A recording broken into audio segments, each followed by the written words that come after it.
Hello students, subject English class 12। हमारा topic चल रहा था नरेशन अर्थात direct and indirect speech. Last day हम लोगों ने टेंस में परिवर्तन के रूल्स सीखे थे। आज और जो कुछ रूल्स थोड़े बचे हुए हैं जो सिस्टमेटिकली डायरेक्ट से इनडायरेक्ट स्पीच बनाते समय हम यूज़ करते हैं, उनके बारे में जानकारी प्राप्त करते हैं। डायरेक्ट से इनडायरेक्ट बनाते समय निकटता प्रकट करने वाले एडजेक्टिव या एडवर्ब को दूरी प्रकट करने वाले एडजेक्टिव या एडवर्ब में बदल देते हैं। अब ये दूरी प्रकट करने वाले कौन से हैं और निकटता प्रकट करने वाले कौन से हैं? निकटता प्रकट करने वाला जैसे नाउ है, उसको दैन में बदल देते हैं।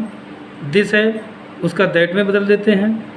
दीज का दोज में बदल देते हैं। हेयर का देयर में बदल देते हैं।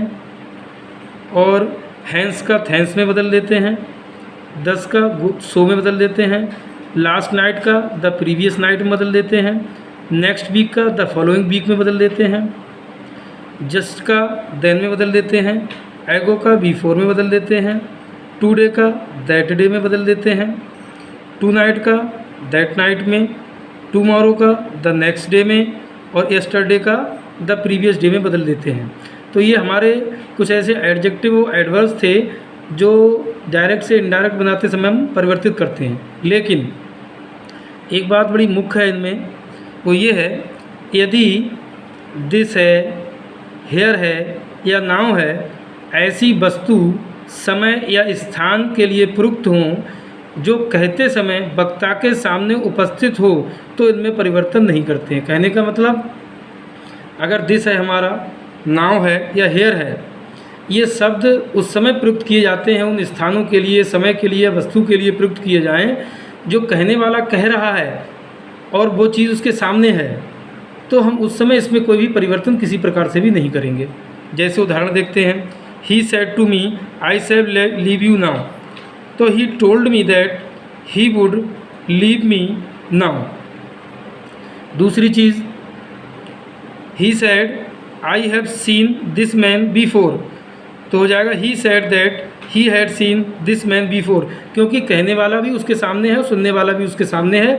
तो ऐसी दशा में हम दिस को और या जो हमारे नाउ या हेयर है इनमें परिवर्तन नहीं करेंगे।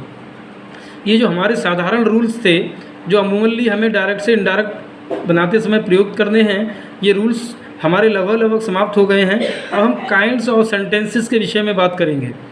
काइंड्स ऑफ सेंटेंसेस, तो सेंटेंसेस में मेनली 5 प्रकार के होते हैं।